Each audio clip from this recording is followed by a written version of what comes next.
Perfecto, entonces darle la bienvenida cordialmente ya a este curso, a este taller de aprendizaje socioemocional, en el cual vamos a conversar algunas estrategias ¿cierto? Para poder trabajar en el aula, cómo poder abordar esto, cuáles son los aspectos claves, ya habilidades también que podemos trabajar con nuestros estudiantes, y la idea, como siempre, de esta clase es que podamos trabajarla en conjunto. ¿A qué me refiero con esto? Es que, por ejemplo, si tienen cualquier tipo de duda, ustedes lo pueden hacer abiertamente levantando la mano para poder hablar por el micrófono, o también lo pueden consultar al chat, tanto para hacer una consulta como también para hablar desde su propia experiencia, desde su propio conocimiento, porque la idea de esto es que entre todos nos podamos retroalimentar y podamos acá entregar consejos para todos. Y bien, ¿qué vamos a abordar durante esta sesión?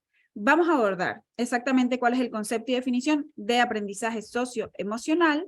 Vamos a hablar de las áreas de competencia y entornos claves que forman parte del aprendizaje socioemocional y vamos a ver en qué medida, cuáles son las estrategias CEL para el aula que puedes aplicar ahora mismo y las orientaciones transversales que nos van a permitir tener más opciones y tener clara la estrategia, tener claro el foco a la hora de realizar actividades con este foco. Ahora, específicamente, ¿por qué tenemos que hablar de aprendizaje socioemocional o las siglas C? Bueno, durante el año pasado nosotros vivimos una situación muy compleja en los colegios, ya que al volver al aula, después de estos 2 años de confinamiento y con el miedo del COVID, ¿cierto?, de la pandemia, de alguna manera sabíamos de antemano que tendríamos mucho trabajo, sobre todo para nivelar a los estudiantes en los contenidos que no estaban al día, etcétera. Y también sabíamos, ¿cierto?, intrínsecamente que se necesitaba realizar trabajo en lo emocional con los estudiantes también en el aula, a causa de este distanciamiento de 2 años prácticamente. Sin embargo, al volver a la realidad escolar, nos topamos con muchísimos casos de violencia, sobre todo a principios de marzo del 2022, y de violencia, ¿cierto? También problemas en la convivencia escolar, agresiones, no existía una comunicación efectiva, tanto en los estudiantes, incluso los apoderados también tenían problemas con respecto a eso. Los chicos, sobre todo los más pequeños, les costaba seguir instrucciones, ¿cierto? Instrucciones adecuadamente, o jugar también entre ellos mismos. Y lamentablemente esto se mantuvo casi por todo el 2022, casi como de manera transversal, ¿cierto? Y, y ninguna o muy pocas instituciones se prepararon adecuadamente para este escenario escolar. Además, en medio de esta pandemia, debemos agregar que nos tocó enfrentar este cambio social respecto al uso de las tecnologías, porque hoy en día nosotros estamos viviendo, ¿cierto?, en la era de las comunicaciones, ya estamos sobre la cuarta revolución industrial, y este cambio, ¿cierto?, que se introdujo en el uso de las tecnologías en la sociedad, también trajo consigo, bueno, muchos beneficios, pero también, como fue por la fuerza, trajo consigo mucho estrés y mucha carga laboral para los estudiantes, los adultos y sobre todo para nosotros como docentes, ¿cierto? Que tuvimos que aprender de nueva metodología, nueva herramienta, y eso también trajo mucho agotamiento. Y con esto quiero decir que tanto nosotros y sobre todo los estudiantes sufrieron de lo que llamamos la atrofia de las habilidades sociales. Y esto es básicamente porque disminuyeron bastante, sobre todo por el distanciamiento social, la interacción con otros chicos, ¿cierto? Entonces a los alumnos, al volver a interactuar después de tanto tiempo, intentar resolver nuevos problemas, les costó demasiado, sobre todo incorporar las normas sociales. Ahora, es raro que nos preguntamos, ¿es raro que algunos de nuestros estudiantes no sepan autorregularse o demostrar inteligencia emocional en el aula después del confinamiento? Bueno, no es tan raro en definitiva, y esto podríamos incluso pensarlo si esto que pasó fue algo inesperado o no. También nos podríamos preguntar si había alguna información previa respecto al volver a la presencialidad, y claro que había información. Fíjense, nosotros sacamos esta información de la biblioteca del Mineduc, ellos publicaron en el 2020, y recién a finales de 2021 se empezó un poco a volver a la presencialidad, y ya con todo el año pasado, 2022. Había información. Y para la muestra queremos mostrarle aquí algunos comportamientos ya que señalan reacciones esperables en situaciones de crisis y emergencia en los niños y adolescentes según la edad. Seguramente ustedes también pasaron o visualizaron esto en su aula.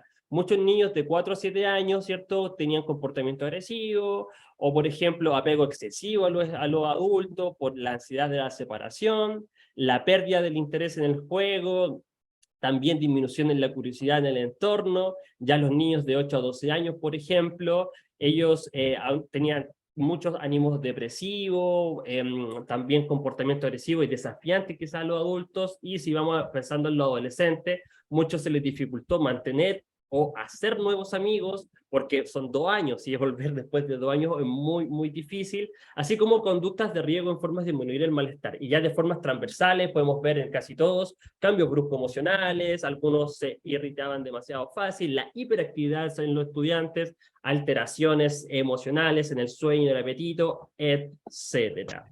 Así es, lo que les queremos decir con esto es que es normal que esto pase después del confinamiento. Y es muy adecuado empezar a hablarlo y empezar a hablarlo de ahora en adelante y de manera permanente en todo lo que hacemos. Así que ante esto, ya el SEL o aprendizaje socioemocional, Social and Emotional Learning, es algo que se ha venido trabajando desde hace muchos años, pero fue una necesidad gracias a toda esta situación. Ahora, ¿qué es el aprendizaje socioemocional?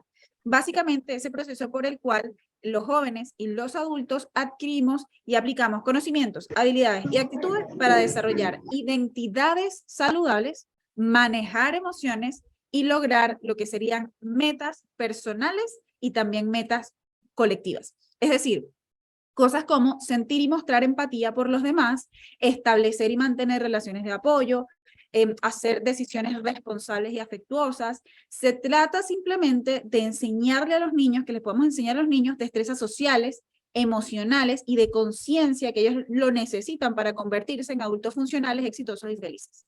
Entonces, la parte social y la parte emocional es importante porque afectan directamente el aprendizaje y el clima de convivencia. Es decir, que si nosotros le enseñamos a nuestros estudiantes, ellos aprenden estas destrezas sociales y emocionales, van a tener al mismo tiempo mejores resultados como personas y además van a ser más felices. Entonces es como que por ningún lado se puede perder de vista este concepto o este desarrollo de habilidades.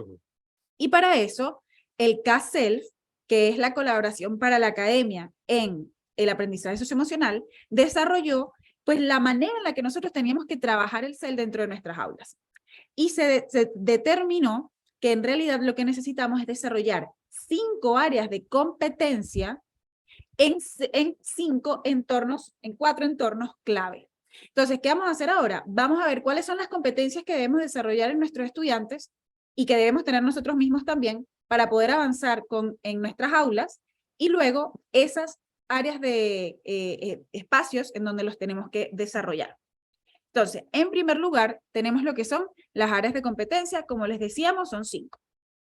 En primer lugar, van a tener en azul las que nosotros decimos que son a lo interno. ¿Por qué? Porque estamos hablando de autoconciencia y autocontrol.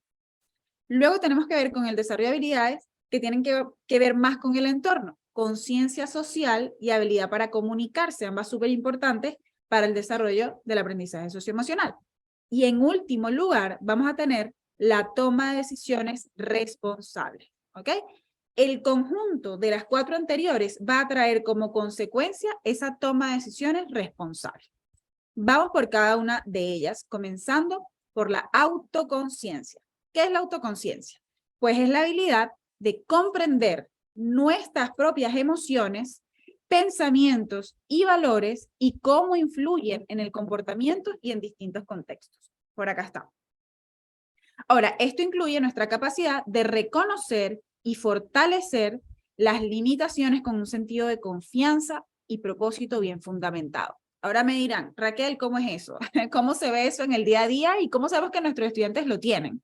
Y básicamente es cuando los estudiantes son capaces de identificar cuáles son sus bienes personales y los bienes que son culturales o de otras personas, cuando somos capaces de identificar emociones, de demostrar honestidad y demostrar integridad, de vincular los sentimientos con nuestros valores y con nuestros pensamientos, examinar cuando las cosas que pensamos son prejuicios o inclinaciones sociales y no en realidad las cosas reales que pasan en la vida, experimentar autoeficacia, tener mentalidad de crecimiento y desarrollar obviamente intereses y sentido de propósito. La autoconciencia entonces viene siendo esa habilidad para entendernos a nosotros mismos.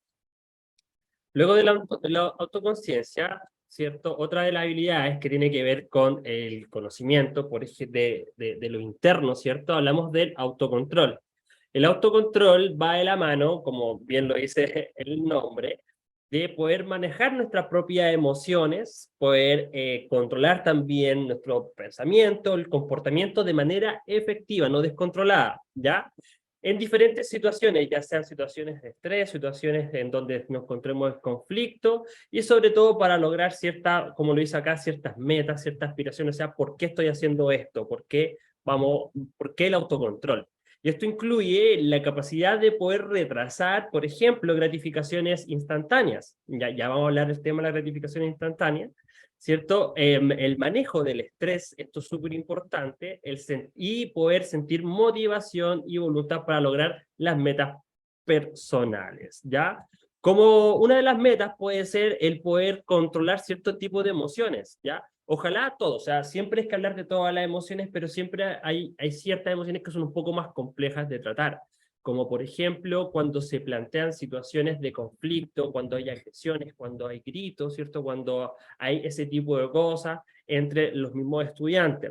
El que ellos sean capaces de identificar y utilizar estrategias para el autocontrol.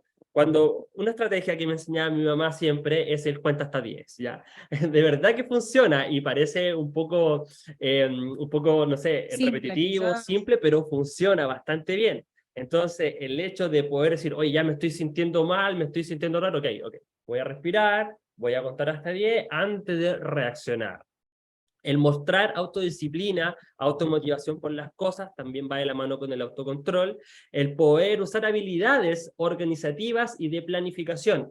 Estas habilidades son súper importantes para poder trabajar en cualquier parte, en cualquier trabajo, porque la autodisciplina te va a poder a ti organizar tu tiempo, no trabajar a deshoras, te va a quitar trabajo y Y estrés conseguir y metas. conseguir muchas metas. Entonces, esta habilidad, si la podemos trabajar con nuestros estudiantes, es súper, súper importante. Entonces, acá, distinción, autoconciencia, por ejemplo, saber qué emociones tengo, por qué las siento, qué me hace sentir esas cosas.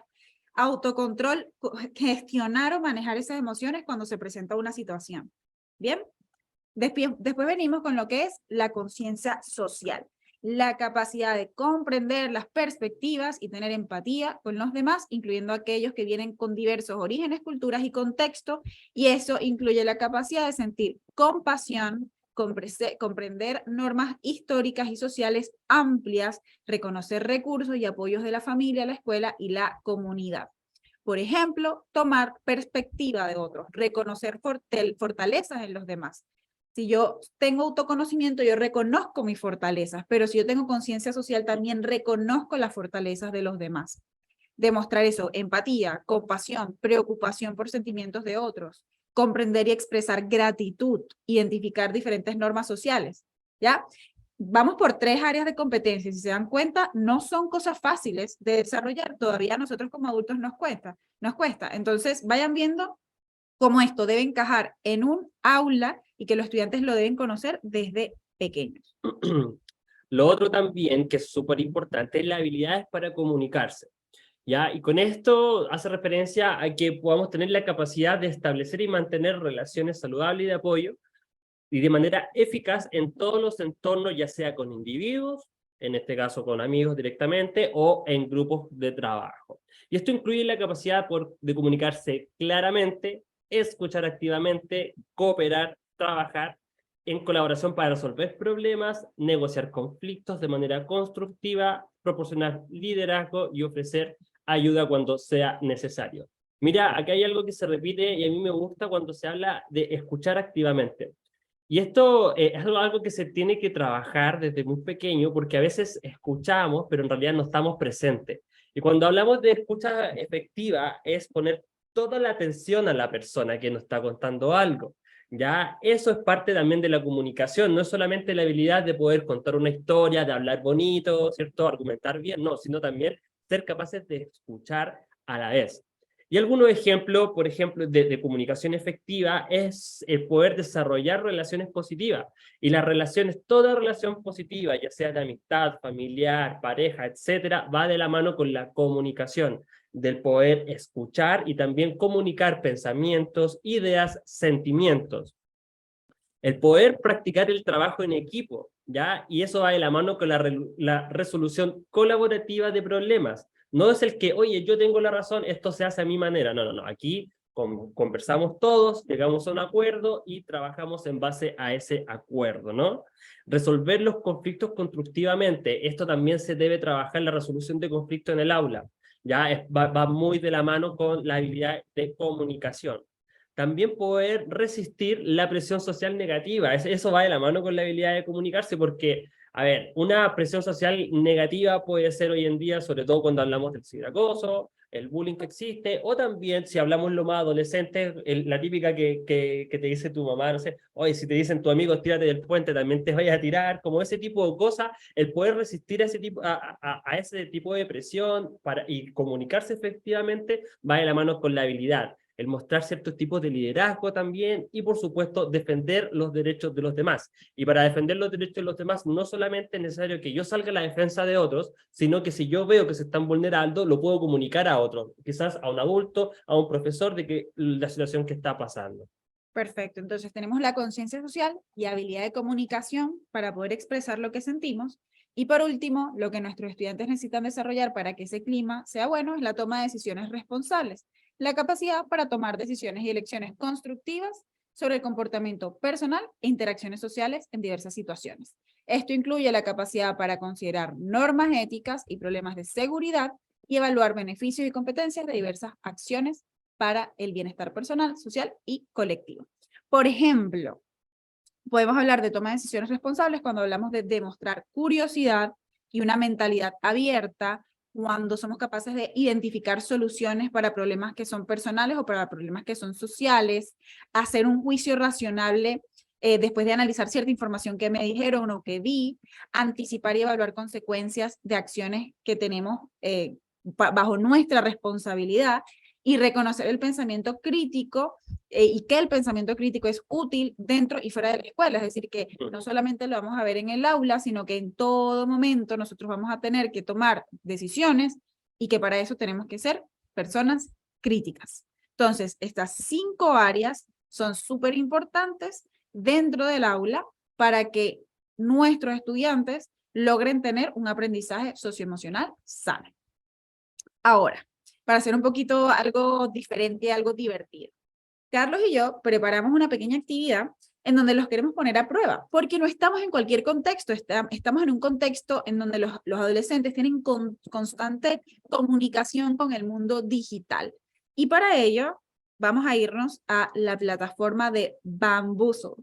Quizás no la han escuchado, pero acá Carlos va a presentar pantalla y les vamos a comentar cómo funciona esta actividad. Así es. Aquí te voy a robar la pantalla. Mientras se carga, comentarles, profes, que la idea de esta actividad es un poco trabajar con ustedes algunos términos relacionados a, digamos, la era digital en la que viven nuestros estudiantes.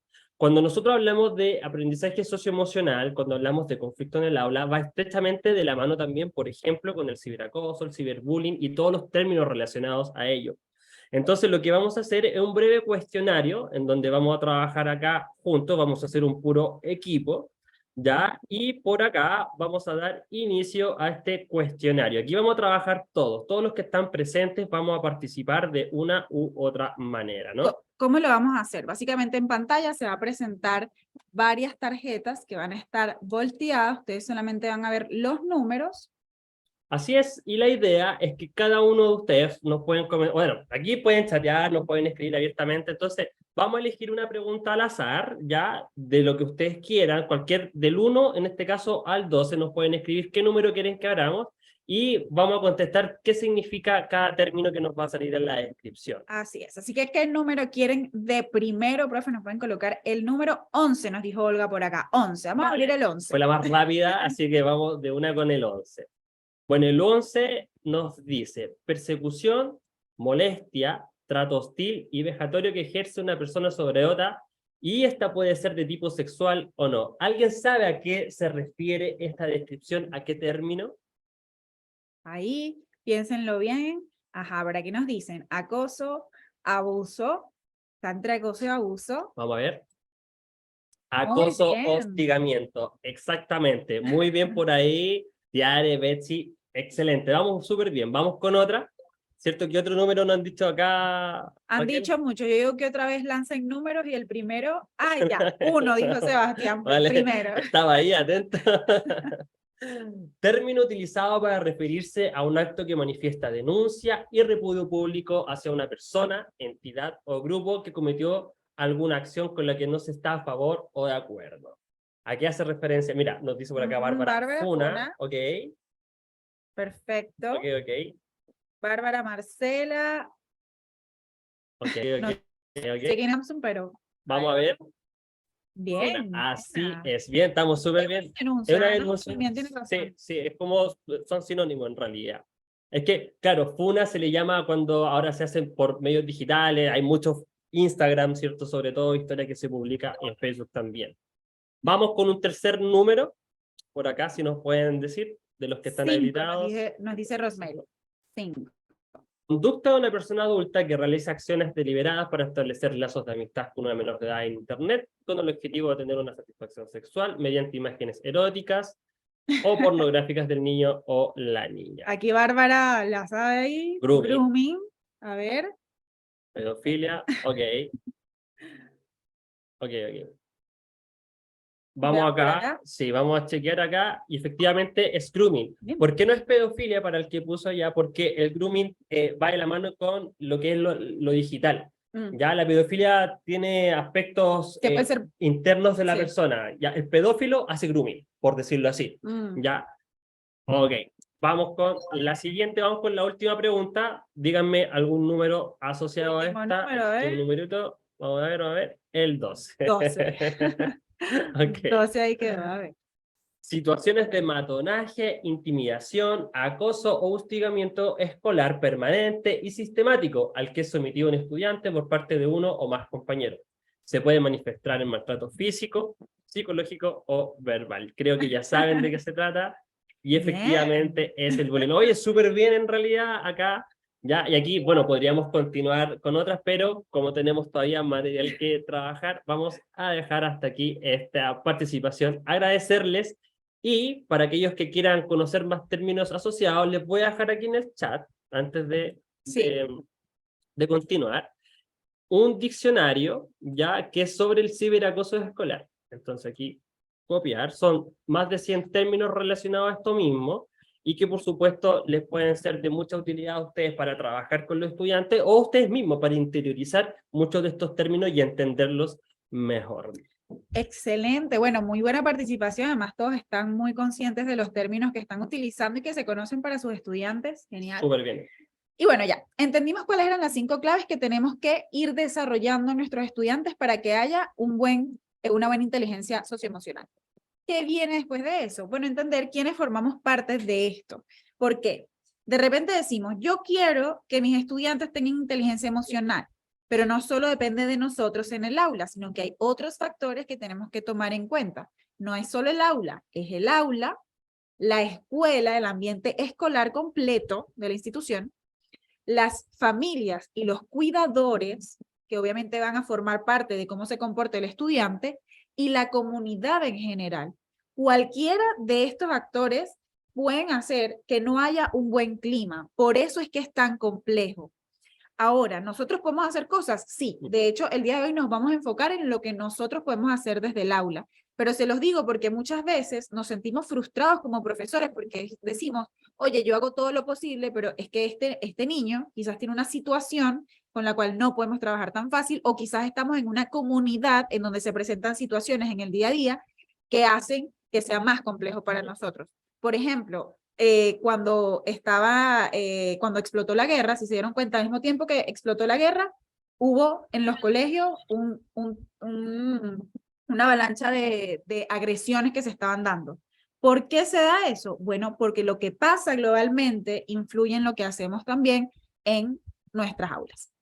Entonces, vamos a irnos sabiendo el contexto de que siempre tenemos que estar atentos a todo lo que está sucediendo con las cosas que nosotros podemos hacer desde el aula, que es nuestro entorno clave principal. Así es. Y dentro de las claves de este entorno principal, cuando hablamos del aula, una de las cosas que se menciona es la instrucción explícita. ¿Ya? ¿A qué hace referencia a esto? Es que tenemos que hablar explícitamente de todo con nuestros estudiantes, sobre todo lo referente a lo socioemocional, cuando, por ejemplo, vamos a hacer alguna actividad, cuando vamos a hablar de las emociones, todo lo relacionado a CEL hay que ser explícito con ellos, no hay que utilizar analogías, metáforas, ni nada. Si vamos a hablar de inteligencia emocional o comunicación efectiva, debemos quedar lo más claro posible con nuestros estudiantes en el aula. Así es, no solamente estamos hablando de repente generar una actividad que sea bonita para que todos nos integremos, no, si no hablamos de las competencias claves explícitamente con ellos, si no les decimos concretamente qué es la inteligencia emocional y cómo la podemos abordar, es poco probable que ellos nos entiendan porque vamos a tener un lenguaje distinto al de ellos. Pero si estamos todos en la misma, ahí sí podemos avanzar. Así es, y también existen distintas prácticas que podemos trabajar en el aula, estrategias que nos brinden espacios y oportunidades para el desarrollo de la inteligencia emocional con nuestros estudiantes. Y en estas competencias nosotros podemos conversar con ellos, podemos resolver conflictos, ¿cierto? Y todas estas que se desarrollen mediante, por ejemplo, el aprendizaje colaborativo, el aprendizaje basado en proyectos, son dos metodologías que pueden trabajar en el aula para poder trabajar sobre todo lo relacionado con el aprendizaje socioemocional en nuestros estudiantes. Y por supuesto, otro clave también, que no menor, es la integración CEL en el currículum académico. Entonces nosotros decimos que esta es la triada perfecta. ¿Por qué? Hablamos explícitamente de la situación, desarrollamos la situación en distintas actividades y procesos, y aparte está integrado dentro de la malla curricular y dentro de lo que todos los profesores estamos hablando. Entonces, lo más probable es que si nosotros tenemos estas tres juntas, se pueda dar un mejor aprendizaje socioemocional en nuestros estudiantes. Ahora, cuando hablamos del aula, nunca podemos hablar solamente de qué hacer con el estudiante. ¿Por qué? Porque el vínculo que existe en el aula es un vínculo entre los profesores y los estudiantes. Ahí estamos estos dos grandes actores juntos, profesores y estudiantes. Y precisamente porque está ese vínculo, en la suma del aprendizaje socioemocional siempre tenemos que estar nosotros al pie del mando. Cuando la gente piensa en profesores que son profesionales, inmediatamente el enfoque se encuentra en el qué está enseñando, cuál es el tema, cuál es la dificultad con la que puede resolver el tema, cuál es el formato de la clase, lectura, pruebas, trabajos, qué metodología, etc. Sin embargo, el corazón de la enseñanza se centra en el a quién y quién. A quién se le está enseñando y quién le está enseñando, el profesor y el estudiante, no en el qué, sino en el quién y en el a quién. Para transmitir conocimientos de una persona a otra, sí o sí, se requiere de esa conexión emocional. Y el CEL pone la conexión con el estudiante antes que el aprendizaje mismo. ¿Ok? Esa conexión va antes. Como decía Rita Pearson, un estudiante no va a aprender de ti si le caes mal. O por lo menos no va a ser un aprendizaje tan efectivo y rápido como podría ser. ¿Por qué? Porque en última instancia, ese CEL, ese aprendizaje socioemocional, esa conexión entre el estudiante y el profesor puede florecer en un aprendizaje más profundo y más significativo. Piensen ahora en cuáles eran sus profesores favoritos y piensen qué tanto aprendieron de ellos. Probablemente hayan aprendido mucho porque eran sus favoritos, porque había una conexión. Entonces, para que esa conexión, ¿quiénes tenemos que estar bien? Los estudiantes y los profesores. Entonces, aquí hay un pantallazo y una parte que me encanta de la bitácora de autocuidado docente que dice, ¿cómo cuida su mente el científico? ¿Cómo cuida su voz el cantante? ¿Cómo cuida su ser el que educa? ¿Qué quiere decir esto? Que sí o sí, nosotros tenemos que cuidar nuestro ser, quiénes somos, para poder ayudar a nuestros estudiantes a tener ese aprendizaje socioemocional de manera asertiva. Y acá dice, tu autocuidado importa, que tú estés bien es importante porque es poco probable que un día que tú te sientas mal, que estés estresado, que estés abatido, y más con el nivel de carga que nosotros tenemos, tú le puedas dar una respuesta que el estudiante pueda modelar porque es calmada, porque es pacífica, porque resuelve el problema, porque es asertiva. Entonces, para eso, Carlos les acaba de colocar el tema del autocuidado docente y nosotros acá les queremos comentar que El proceso para tener inteligencia socioemocional no es de un día para otro, no es algo fácil, no debería hacerlo porque es de por vida. Siempre podemos estar mejor y siempre podemos mejorarnos, pero es una responsabilidad como docentes. A diferencia quizás de otras profesiones en donde no es tan importante, para nosotros es lo más importante. Y por eso les queremos recomendar el libro del autocuidado docente que está en la biblioteca del Mineduc y que Carlos también les va a compartir por acá. Probablemente ya muchos lo tengan, pero nosotros siempre lo recomendamos porque tiene, lo tengo por acá, un paso a paso de exactamente qué hacer para redescubrir tu propósito y nuevamente conectar como docente con tus áreas con las que te gustan y ser felices, actividad por actividad. Sí, y como es una bitácora, viene con actividades diarias, que tú vas avanzando como docente, primero, como bien dice, reconectar con tu propósito, y así van avanzando todos los días con algo diferente en el trabajo propio, para el bienestar. Entonces, si lo pueden, incluso yo les aconsejaría que si ahora tienen tiempo, antes de entrar a clases en marzo, pueden comenzar a realizar algunas de estas actividades ya como docentes para su propio bienestar, para su propio cierto bienestar emocional, y así cuando lleguen a clase ya tengan muchas de estas herramientas trabajadas para luego aplicar en el aula. Y lo bueno es que son actividades, así que también nos ponen creativos. Es como, Sí. son actividades que pueden hacer ustedes, pero después pueden decir alguna, ¿cómo modifico esto y la adapto a mi salón de clases? También lo pueden hacer. Tiene tantas que Carlos y yo quedamos así como, ¡oh! Se puede hacer un taller de una semana con profesores para ver el autocuidado docente. Es realmente muy bueno. Y bueno, luego de esto tenemos a los estudiantes. Ya sabemos que nosotros nos tenemos que cuidar y obviamente Carlos y yo no lo podemos hacer en una sesión, pero sí les dejamos ahí la bitácora. Pero ahora viene lo que debe hacer el estudiante. ¿Cuál es el proceso que debe seguir para poder tener esas competencias que conversamos? Así es. Y dentro del proceso del estudiante, cuando hablamos de ser en el aula, hay 4 claves que nosotros queremos compartir con ustedes. Lo primero es comprometer al estudiante y motivarlo a poder trabajar y desarrollar estas habilidades en el aula. Lo segundo, desarrolla su mentalidad de crecimiento, que desarrollen esa ambición por el aprendizaje, por lograr metas, por seguir creciendo. El trabajar la empatía, esto es súper importante, sobre todo cuando trabajan en grupo, sobre todo al momento de resolver conflictos, ¿cierto? Y mejorar la convivencia escolar. Y esto va de la mano con aumentar el lenguaje emocional en los chicos. Así es, ¿ya? el proceso va 1, 2, 3, 4, que pueden trabajar poco a poco y les vamos a decir cómo.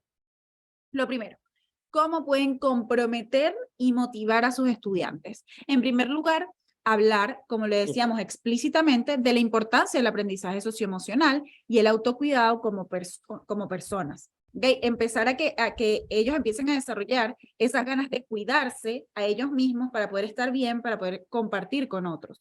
Entonces, hablar explícitamente, como ya les decimos, es sí o sí necesario para que todos estemos con el mismo lenguaje. Más adelante tenemos buscar maneras creativas para crear conciencia y para motivarlos. ¿Cuáles esas maneras creativas pueden ser? Infografías grupales, investigaciones concretas acerca de, por ejemplo, cómo el bullying puede afectar a los estudiantes quizás en ciertas etapas. Por ejemplo, trabajar en un proyecto concreto, por ejemplo, cómo yo puedo hacer que los niños más chiquitos, más pequeños de toda mi institución educativa, entiendan sobre todas las emociones que pueden tener. Entonces, entre los chicos que están en mi curso, que quizás son más grandes, vamos a hacerle una campaña a los más chicos, un proyecto. Podemos ver videos, debates y charlas. Todo esto lo podemos hablar, podemos hacer proyectos de inteligencia emocional y presentar, por ejemplo, el resultado de los padres y apoderados, ¿cierto? Que se hablen sobre los conceptos de aprendizaje de inteligencia emocional. A veces los padres son los más alejados de esa situación. Llevar registro, por ejemplo, de los hábitos de cuidado, de sueño, alimentación, de recreación de los estudiantes y luego compartir y reflexionar. Por ejemplo, que los estudiantes escriban en una bitácora, ¿cuáles son mis hábitos? Duermo bien, me alimento bien, etcétera. Y después de eso que podamos reflexionar acerca de ello. Y por último, bueno, también la motivación tiene que ver con videos, debates, charlas, etcétera. Y por acá tenemos el planificar el tiempo de los estudiantes para que ellos se nutran y se sientan bien, hacer que ese autocuidado sea explícito, por ejemplo, con esta tarjetilla que tenemos aquí en pantalla, y podemos sugerirles que incorporen ciertas actividades con la familia, actividades con los amigos, actividades solos, hobbies, recreaciones, de manera que ellos también entiendan que pueden tener tiempo para sí mismos. O, por ejemplo, también cartas de compromiso con las cosas que quieren realizar para manejar la disciplina, el autocontrol, el dejar la gratificación instantánea para después, autoconocimiento, hacer plantillas sobre quién eres, cómo te representas, cómo te describes. Por ejemplo, cuando yo estaba todavía en Venezuela, yo estaba trabajando en un colegio y en este colegio hicimos una actividad, llegamos con la canción de Calle 13 de Muerto en Hawái, que si no la han escuchado, lo que hice es como una descripción de la persona que está cantando. Yo he peleado con cocodrilos, entonces él dice todo lo que ha hecho en su vida y todo lo que es. Pusimos la canción y después le dijimos a los estudiantes, ya, ahora tú vas a hacer tu propia canción. Si tú pudieras hacer tu propio Muerto en Hawái, ¿cómo te describirías? ¿Qué has hecho? ¿Y cómo te representas? Y ahí ellos escribieron, obviamente tomando en cuenta un interés que ellos tenían. Así ustedes pueden tomar en cuenta sus intereses para que se describan. Me acuerdo que también en una capacitación en un colegio, unos profesores describieron una actividad que hicieron al respecto del autoconocimiento, que apunta al autorretrato. Los chicos primero pasaban por un autorretrato escrito, una biografía pequeña de ellos. Luego ellos debían dibujarse a sí mismos. Luego de eso pasaban por una etapa en donde debían tomarse una fotografía. Ya, por ejemplo, no sé, en Instagram pueden aplicar filtros. Ellos decidían cómo tomarse la fotografía. Una sombra puede ser su autorretrato, lo que sea, pero cada cosa iba de la mano con una descripción de quiénes son ellos y cómo lo representaban. Y eso también es parte del autoconocimiento, el quiénes son ellos mismos y cómo se ven frente a los demás. Así que también son actividades que pueden trabajar. Luego tenemos la siguiente clave, que es el desarrollar la mentalidad de crecimiento en los estudiantes. Y nosotros como docentes en ese sentido tenemos una gran responsabilidad de poder trabajar en nuestros estudiantes esta mentalidad de crecimiento. Y para ello, nosotros debemos hacer visible todo el esfuerzo que hay detrás de los grandes éxitos, los grandes logros que entre los mismos estudiantes. Por ejemplo, nosotros podemos plantearles que ellos desarrollen un proyecto, un trabajo en donde tengan que investigar las grandes historias de personajes exitosos, personajes que hayan tenido que enfrentar grandes adversidades, o tuvieron que hacer muchos sacrificios de esta manera, para que ellos mismos sean más entretenidos, también pueden elegir al personaje. Aquí yo puse 3 historias que a mí me encantan en realidad. Tenemos, por ejemplo, a Nick Vujicic, ¿es cierto? Él nació con una deficiencia física, digamos. Sin embargo, al día de hoy, el tipo viaja por todos los países, él viaja por el mundo realizando charlas motivacionales también relacionadas al desarrollo personal. Tiene una familia muy linda, entonces es algo que él cuenta en su propia historia cómo pasó por todos los procesos en donde le hacían bullying, él también se sentía en un momento limitado y cómo rompió todas esas barreras. Por otro lado tenemos a Mandela. Mandela también es un claro ejemplo en cómo él comenzó su historia siendo un revolucionario, salía a las calles, no sé, me imagino a Mandela tirando piedras quizás por ahí. Él era de esos revolucionarios que iban a la lucha. Sin embargo, cuando estuvo preso, durante todos los años que él estuvo preso, cambió su mentalidad, él cambió la manera en cómo hablaba al respecto del cambio en la sociedad.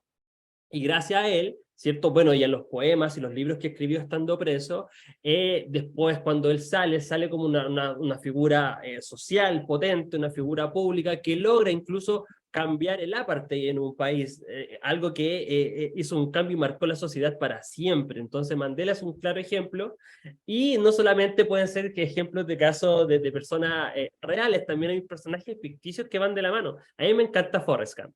¿Y por qué planteo Forrest Gump? Porque él desde muy pequeño pasa por adversidades y uno ve su historia y siempre se va adaptando y siempre va logrando metas, a pesar de que todo el mundo le hacían bullying, no confiaban en él, qué sé yo, pero él siempre seguía avanzando con su mentalidad, ¿cierto?, de crecer y crecer. Si a ustedes por casualidad en sus aulas tienen estudiantes que sienten que sus problemas son demasiado grandes, este tipo de actividades es la que desarrolla la mentalidad de que en realidad los problemas nunca son tan grandes como parecen y que ellos pueden seguir adelante incluso sobre esos problemas. Sí, es súper importante en la manera también en cómo nos comunicamos con ellos en el aula, en cómo también conectamos. Por ejemplo, si algún estudiante te dice, profe, no puedo hacer esto, bueno, agrégale todavía, no puedes aún, ¿cierto? Porque estás avanzando, estás aprendiendo. No le digas él quítale un poco de la boca al estudiante el no puedo, el no sé, la negatividad, ¿cierto? Entonces nosotros debemos trabajar ese lenguaje con nuestros estudiantes. Hay una charla TED de Rita Pearson que me encanta y un ejemplo que ella menciona, porque en un examen un estudiante se sacó un 1-2. Y para no decirle como negativamente, le dijo, ah, mira, igual te fue bien, te faltó, no sé, 3 puntos para 4.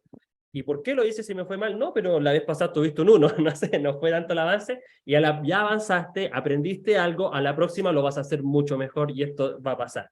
Entonces, ese tipo de motivaciones, aunque pueden parecer mínimas, de verdad que funcionan y aplican mucho a los estudiantes. Por eso es súper importante en cómo les hablamos cuando ellos se equivocan o cuando ellos se sienten frustrados. Mostramos realmente confianza en que con su esfuerzo ellos pueden mejorar sus capacidades, le entregamos esa confianza realmente en el aula. ¿Cómo les hablamos cuando tienen éxitos también? Logramos realmente centrar la atención y hacerles ver el esfuerzo y la perseverancia que han tenido, porque a veces, y esto va a pasar porque somos seres humanos y también nos pasa incluso nosotros siendo adultos, que a veces ponemos mucho esfuerzo en algo, sin embargo no logramos el resultado que esperábamos, pero sí aprendimos en el camino, sí se lograron metas y eso es el foco en que debemos enseñarle a nuestros estudiantes, ¿no? Así es, bueno, ese trabajo de mentalidad a mí me encanta, yo creo que es uno de mis favoritos. Y ahí viene el siguiente, que es el trabajo de la empatía, de detenernos y observarlos un poco para desarrollar esa empatía y que la puedan adaptar al contexto. ¿Por qué al contexto? Porque la empatía se va a desarrollar de manera distinta según el contexto de aula que tengamos. La podemos trabajar de manera diferente si tomamos en cuenta los intereses de nuestros estudiantes. Así que, primero, la recomendación es detenernos, observarlos a ellos y ver cómo es posible adaptar ese contexto para que la empatía se pueda dar de la mejor manera. Y después ayudarlos a desarrollarla, ¿pero cómo? Bueno, brindándoles el espacio, lo que hablábamos en la primera parte. ¿Cuáles son los espacios? Proyectos como ADPRO, ruletas, en donde ellos puedan determinar qué emoción es una cosa y qué emoción no es otra.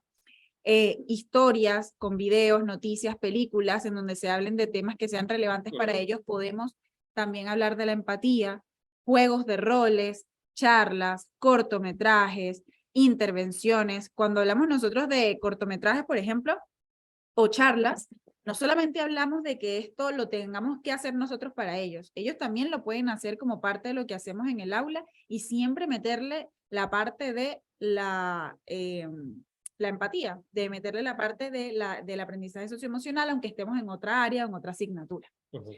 Y bueno, por acá, los cortometrajes que nosotros vemos, primero está la cadena de favores, que es muy, sí, es muy hermosa, nos encanta.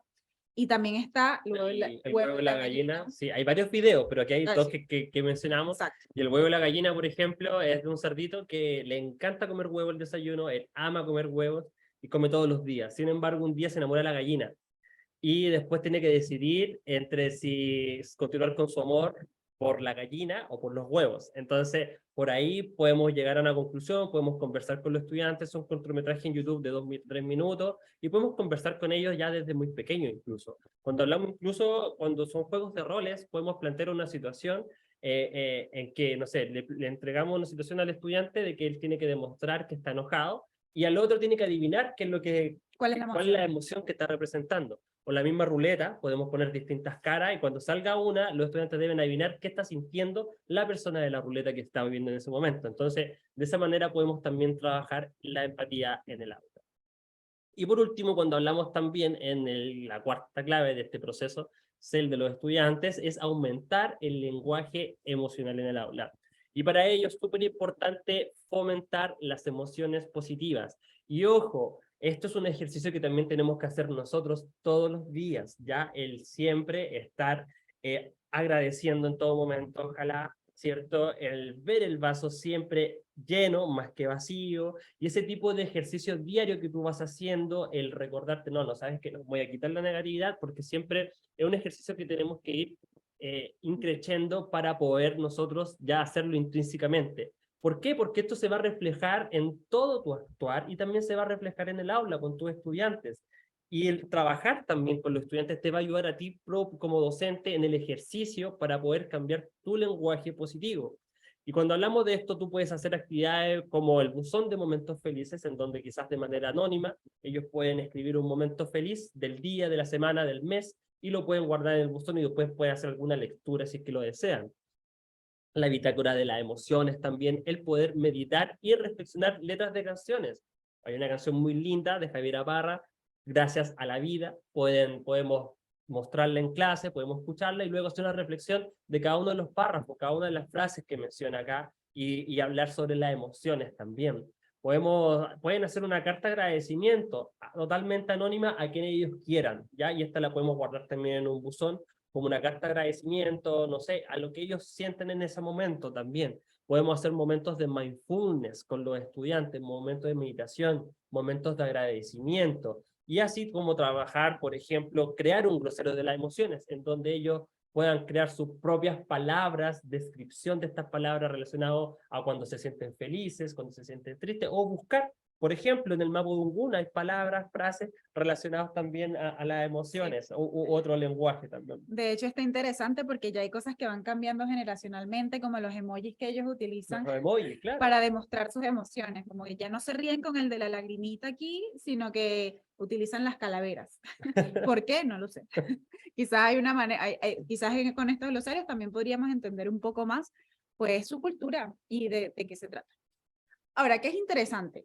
Que todo esto seguramente fue muy abrumador y vieron muchas estrategias que pueden hacer, pero nosotros quisimos organizarlo en un plan de trabajo.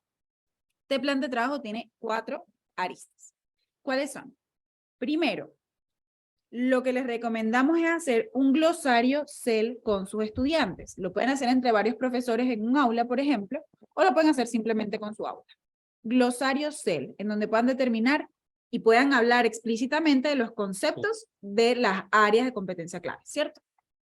Luego, debemos hacer actividades para el aula, pero no se estresen. No tienen que ser actividades larguísimas, ni tiene que ser una planificación muy larga, sino pueden ser pausas activas.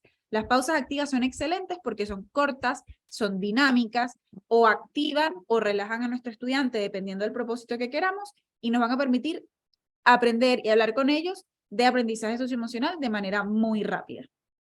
Luego, entorno CEL gamificado. ¿Cómo es eso? Nosotros podemos elegir ciertos comportamientos que queremos potenciar en nuestra aula y empezar a premiarlos. Por ejemplo, fíjate, si tú haces este comportamiento de ayudar a un compañero, de ser responsable, de participar en las actividades para el aula, de ayudar a ordenar tu espacio de trabajo, todo eso lo podemos premiar con algún reconocimiento, desde una insignia, puntos, lo que ustedes quieran. Y por último, actividades para realizar con las familias de manera que ellas se incluyan dentro de todo esto. Tú dirás, Raquel, ahora sí me perdí porque me estás diciendo que haga esto, pero no sé cómo. Y nosotros les vamos a compartir en realidad este plan de trabajo. Déjame cerrar por acá. Porque ya lo tenemos completamente creado, esto con ayuda de todos los profesores que han estado en nuestros talleres con esto. Y por acá tienen algunos conceptos claves CEL, que ojalá no sean solo conceptos que ustedes le entregan a sus estudiantes, sino también conceptos que ellos les dicen a ustedes. Entonces, por ejemplo, liderazgo, vulnerabilidad, ¿qué es eso para sus estudiantes? Empatía, asertividad, autorregulación, resiliencia, apapachar, una palabra que sea algo que ellos les guste, que ellos requieran. Todo esto que está acá, lo podemos trabajar con ellos en el glosario. O podemos ir incluyendo palabras semana a semana que ellos también ayuden a llenar ese glosario CEL. Después, actividades para la reflexión consciente, pausas activas. Aquí encuentran el paso a paso para crear una pausa activa. Y lo interesante es que acá les dejamos primero, 15 actividades concretas que pueden realizar. Acá las pueden encontrar. Fichas pedagógicas y acá algunas actividades que los mismos profesores nos han dejado en el tiempo para que ustedes las puedan trabajar en el aula.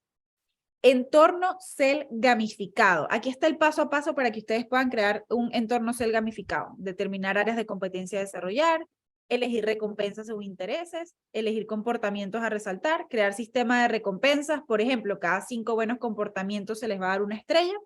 Y reflexión. ¿Por qué? No queremos que sea algo conductivo artista. Queremos que sea algo en donde prime la reflexión y para eso nosotros somos lo más clave en ese sentido.